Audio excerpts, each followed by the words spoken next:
My best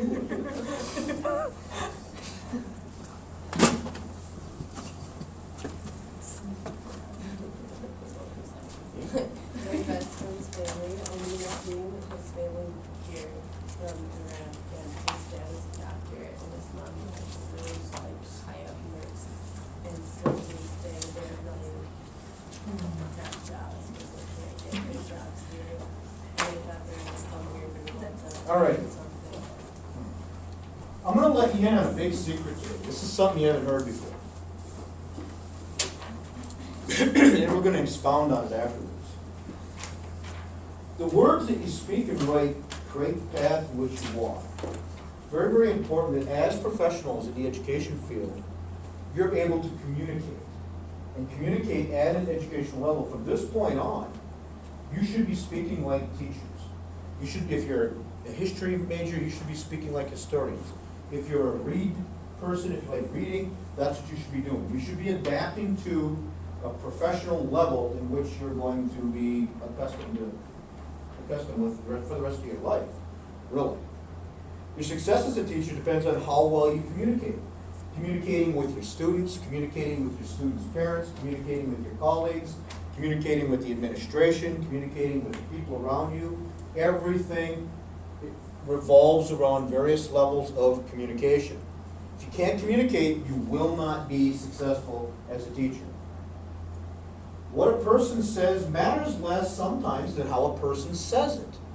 So it's not just about the content, but it's about your pedagogical process as well.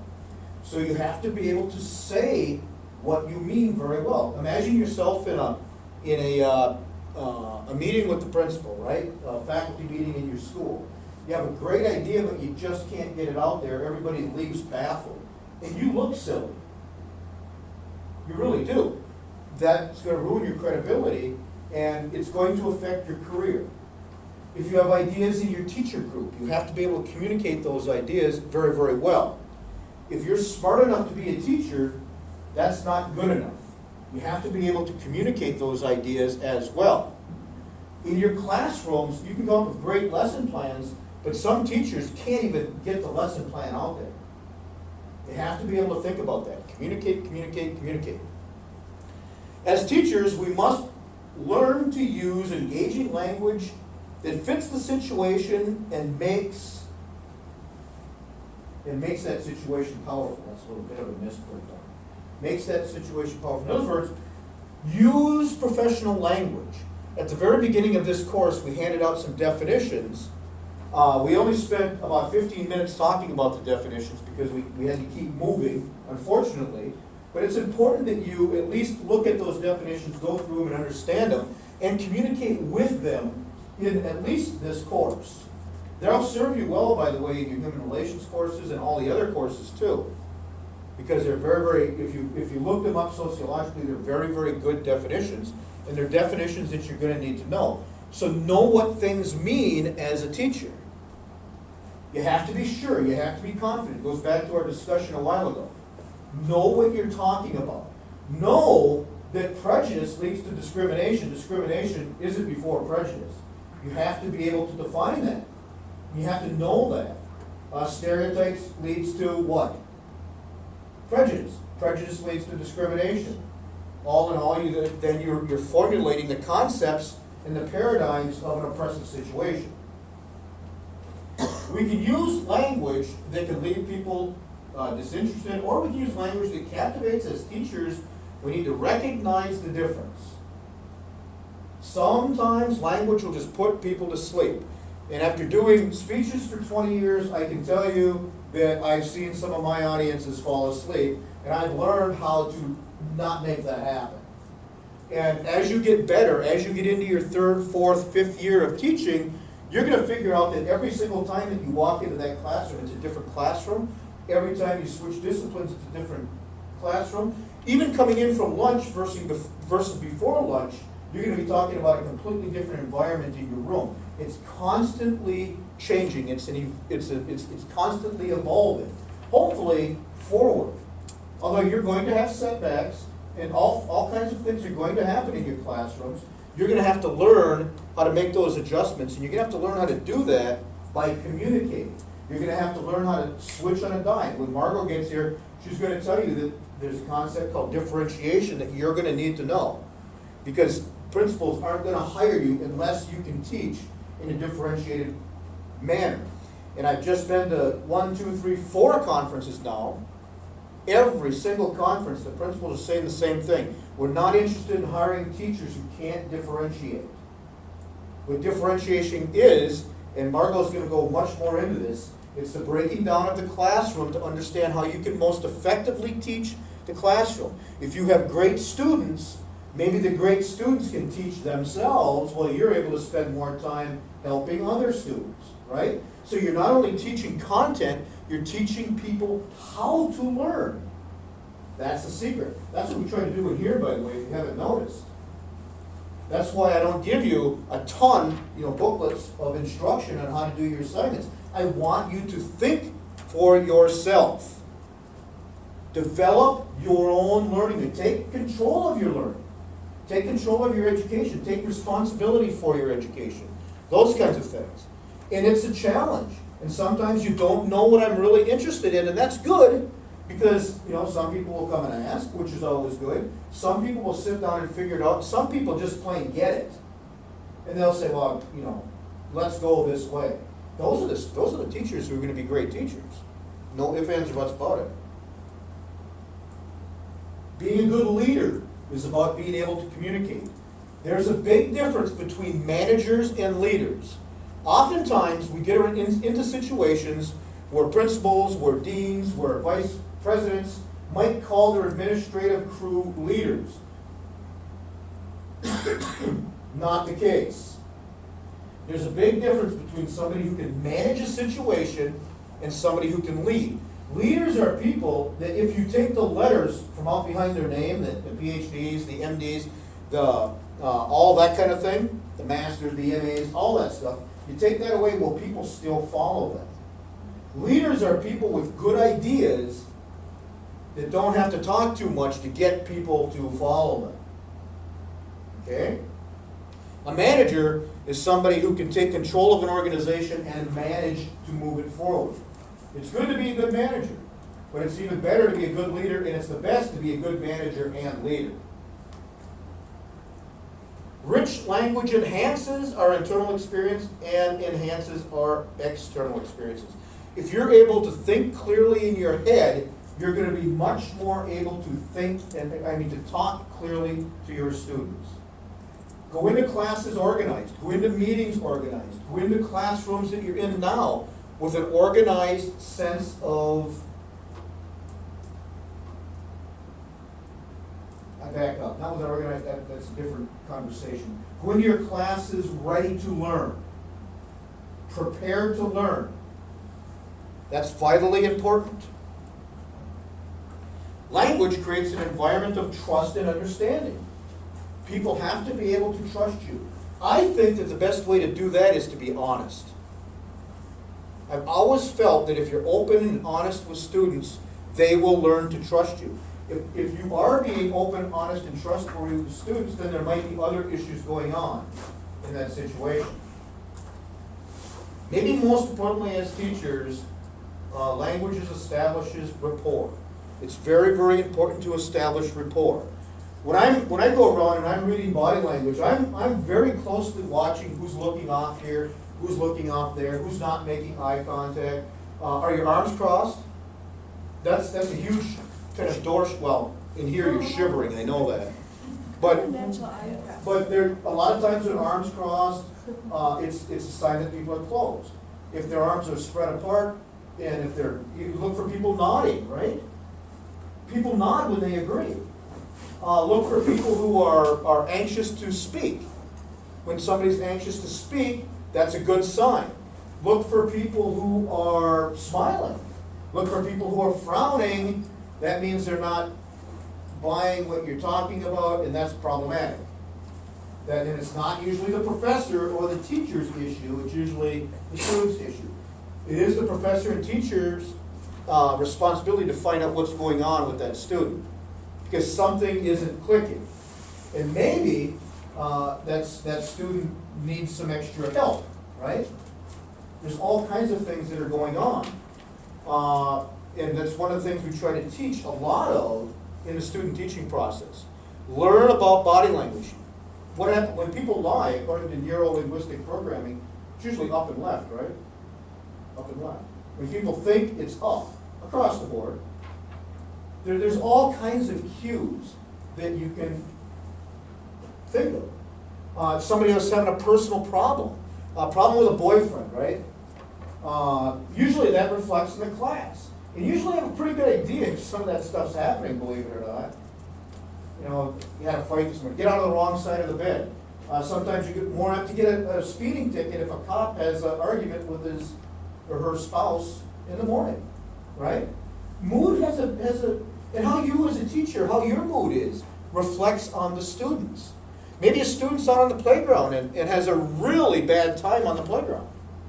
You have to be able, as a student, recognize that there's a problem there right when that student gets in the room.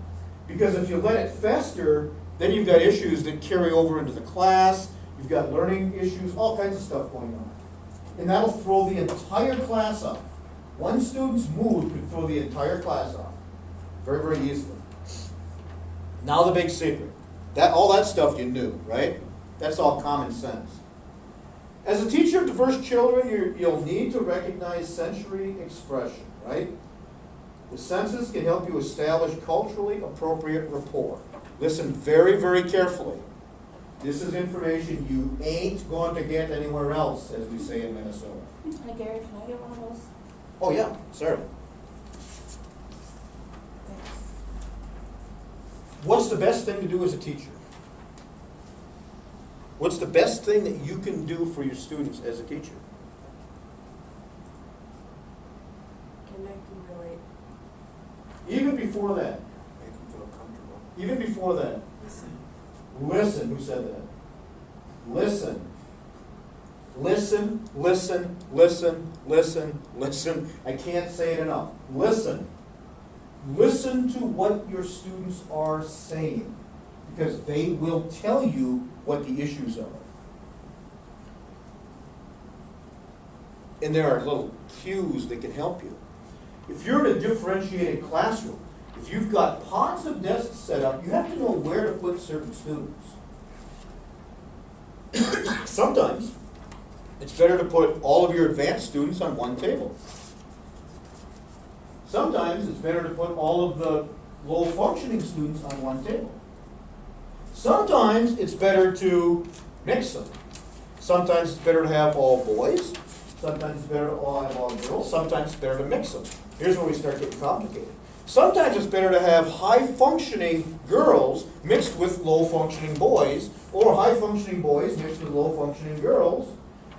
Here's where it gets complicated. Sometimes the psychology of the whole situation will dictate that the learning process will go better if you have, for instance, aggressive boys with non-aggressive girls, or passive girls with passive boys, and sometimes, I mean, it gets very, very complicated.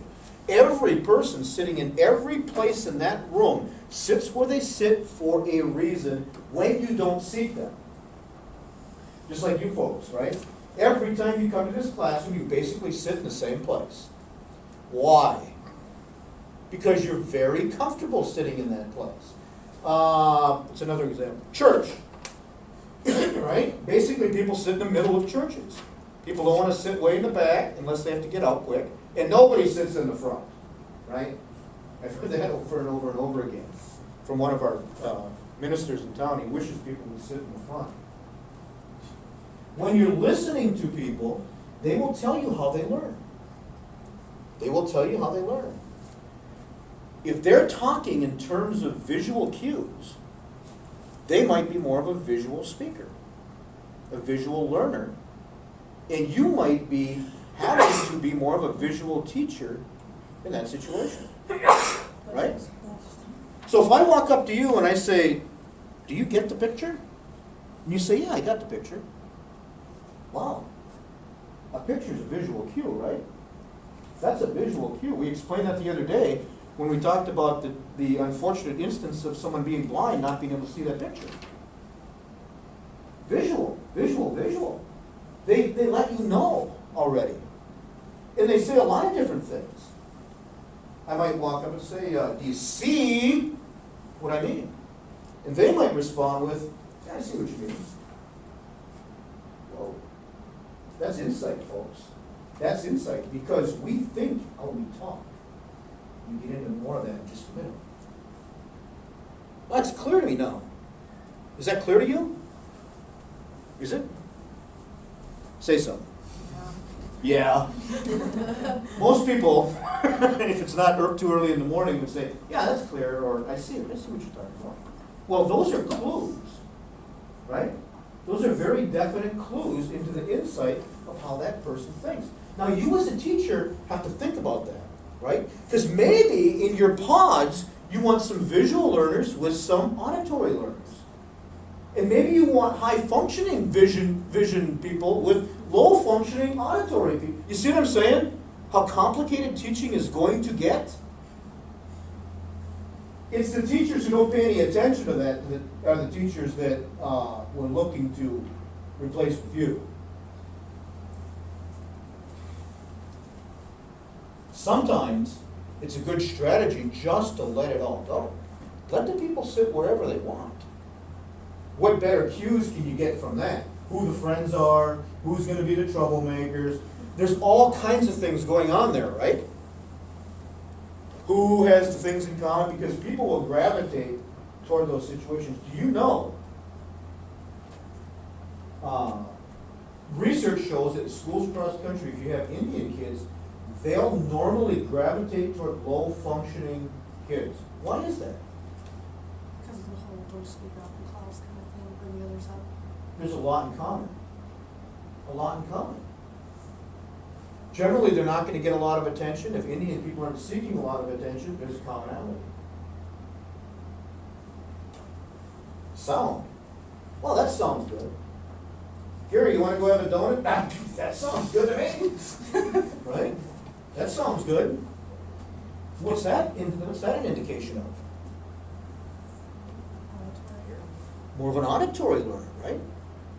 As a teacher, you got to listen to those things. Maybe you want to put an auditory, low-functioning female with a visual, high-functioning female at your little pods.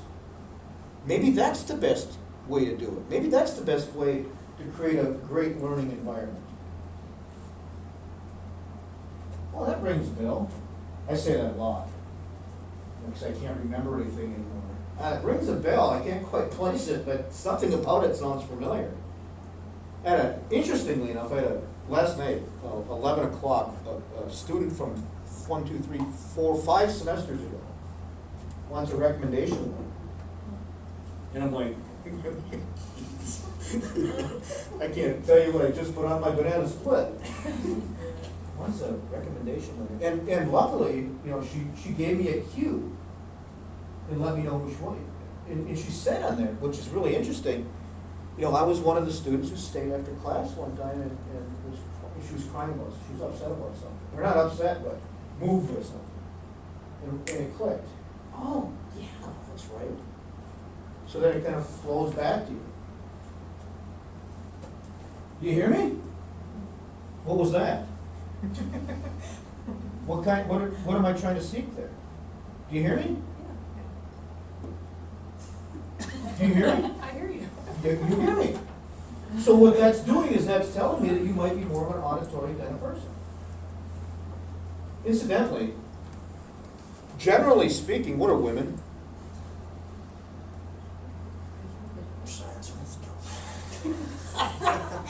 What is No answers from the guy. See how you feel, Joe. Generally visual. What are men? Generally auditory. What are Indians? That's our next category. Kind of the feeling, taste, smell, experiential sort of learning. Well, it feels right. It just feels right. Yeah, something doesn't feel right about this. Ooh, all of a sudden there's a spiritual connection there. You can't place it, but something doesn't feel right. You ever have that gut feeling? I go by my gut feeling almost all the time. Now I got a gut feeling that I'm eating this banana split, I'm gonna experience a great deal of satisfaction, right? And that actually will get us into kind of a habit stuff, right? If we start feeling good about something, we'll gravitate toward it. I get criticized a lot at home, right, because I watch like the same 4 or 5 TV shows over and over again. But it's mind-numbing to me, right? I've learned to incorporate that in my life so I can shut down, right? And usually the people around me hate what I watch The King of Queens a lot, right? Because it's mind-numbing. I think it's really funny too. The guy's just like most guys. And The Big Bang Theory. Even though I've seen so many of those reruns now that I'm ready to DVR them all the time. Funny, man, funny. Yeah, that had an impact on me. That had an impact on me. Well, what's an impact? That's definitely a feeling, right? What's that? An impact on me. Had a significant impact on me. I can remember a lot of my football hits had a significant impact on me. And I can feel them right now. That really moved me. I went to this speech the other day, it really moved me. It's kind of vague, right? Oh, that might tell you something about your learner. Maybe they're big to small thinkers. I can tell you that most people are small to big. Give me the detail and I'll put the puzzle together. Gary, big to small. Show me the picture, right? Don't read directions. Show me the picture on the box, I'll figure it out. I don't want these directions. Reading directions is going from small to big. Looking at the picture and then figuring out is going from big to small. When, I build wooden toys, right, as a hobby. I build wooden toys. I also build decks, but I'll always buy more materials than I need, knowing that I'm gonna screw up, right? I do. I admit that. And that's one of my things right off the bat. If I need 6 2x4s, I'll buy 8. Because I know I'm gonna screw up because I don't really go from a blueprint, I keep it in my head. And I've got a picture of what I want. Artists. Who in here is an art person? Well, you're all art people, you just don't know it. Artists, right? Artists put on paper what they see. This person up here, by the way, this is a very, very valuable painting. That person up there saw that. That's what they saw. And they chose that venue to put what they saw. That's why a lot of things to other people in art just don't make sense. I don't see it. You see it over there. Same thing. That's what that person saw. Artists will put on paper, will sculpt, whatever they can, will write songs about what they see. Right? Some visual kinds of person words. Hazy, dim, looks, outlook, see, color. Color is bright. That's a bright kid. I saw a bright kid the other day. Doesn't mean the kid's wearing fluorescent paint on his face. It means he's pretty smart, right? You use the words like that. So listen. Listen to what your students are saying. Practice at home. Start to listen to what I know a lot of people don't listen much to their roommate or their roommates after like the first half of the first semester when you start to go, God, I don't think you kill her. If you want to ever lose a good friend, room with them, right? But start to listen to what they're saying. They're going to give you clues about their personality. They're going to give you clues about their learning styles, all kinds of stuff going on there. The problem is we tend to gloss over when people talk. It just kind of glosses over after a while. Because all of us use all of this, right? But we don't all use it all the time. Listen. That's the thing of the day, phrase of the day.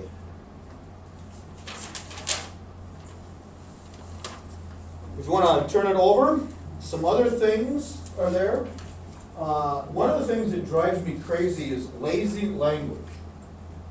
They is a big thing in lazy language, right? They. When you're a teacher, you have to get by that they thing. They doesn't really tell you anything about who they are, right? The administration. Well, what do you talk about the administration? Was this person? Read the students. They went outside and started causing trouble. Well, you're not talking about the entire class. Start to think about being precise in your language. Everybody, not just your students, but everybody will appreciate that much more. If you start thinking in a precise manner, like we talked about earlier, you're going to start communicating in a more precise manner. So you have to kind of look at it holistically. Remember when we talked about that? No more Band-Aid stuff. You've got to get to the root of the problem.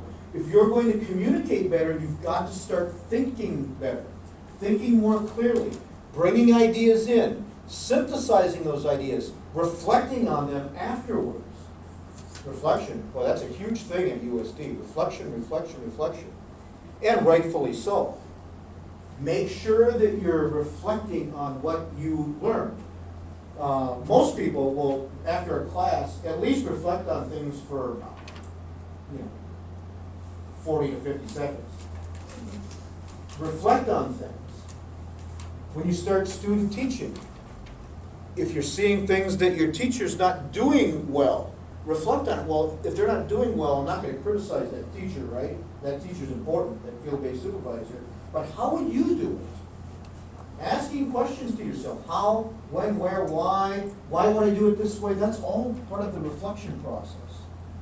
Reflecting is very, very, very important to the teaching process. Don't be vague goes into that a little bit. Deletions. He's saying that there's a huge reorganization problem. Who's he? You're deleting the name when you do that. And a lot of people will do that on purpose to protect themselves politically. But a lot of people will do that just because they're not willing to commit to that idea 100% by putting a name on it. You see what I'm saying? A lot of it's about social politics. If you're a little unsure of yourself, you might not put a name there. Sometimes it's foolish to put a name there too, by the way. It can come back to bite you. Questions and comments? Did you want to fill these out and give them back? No. No. These are for a different kind of exercise that we do in a different class. We don't have time here. Monday, Wednesday, and Friday is too limited. But that would be about, that's really a good question, Destiny, because when we talk about the pedagogy to the contents of the pedagogy, what the paper is designed to do is debrief. Get people talking after the discussion. In classes that are 50 minutes, a lot of times you don't get the opportunity to do that. That's why it'd be ideal to go to the Thursday night class is by far the best class that I've ever taught. I mean, and you can digress. I mean, there's stories to be told, right? Sometimes you don't get to some of the little stuff that you would in this class, but the big picture is always emerges in a night class. Do you like taking night classes? Most students don't like teaching. I can tell you that most professors love teaching. Or students don't like taking them. However, I can tell you that the night classes, for a lot of reasons, from a student perspective, are much more productive because you tend to have more grad students, more non-traditional students who are more apt to speak, and generally, most people are pretty awake by that time of the day. This is a little bit difficult because one thing I'll tell you I would not teach is an 8 o'clock class. I mean, how much, anybody here taking an 8 o'clock class? Taking 2 next semester. Oh my gosh. 11 to 6 every morning though now. Yeah.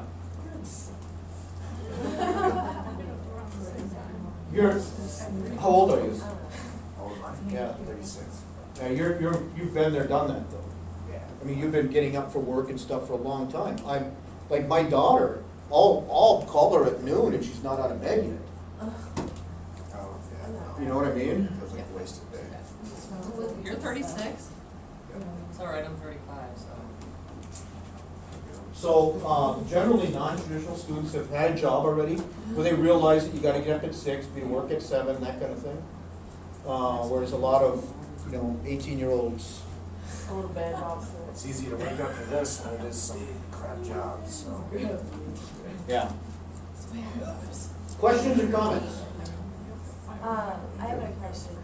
So for extra credit with like the loans and purchases and stuff, how will, like the long or whatever, the regular you want? Just a paragraph. Just a paragraph? And I'll be there this afternoon. Unfortunately, I've had meetings and stuff all morning, I missed some of the best What stuff. about at the bottom? This morning. Yeah, Did you? I haven't This seen morning, it. my all stuff is maybe a hundred of those. yes. I have such a weird schedule that it seems like a lot of the stuff that you want us doing is like on campus. Are we ever gonna get an opportunity to do like maybe extra credit stuff? I've never told you you can't go off campus for extra credit. Well, I know, I mean, but it seems like a lot of the stuff is on campus. Where are you from? Sioux City. There's lots of stuff going on in Sioux City, all the time. Red Thunderheart, What'd you say? Red Thunderheart, you watch the movie. Oh, I thought you said Yeah. Brave Thunderheart. I was like, what do you mean Brave Thunderheart? Watch Thunderheart is a. That I understand. Well, I just thought normally if you meant for stuff for extra credit, it was normally stuff that you would present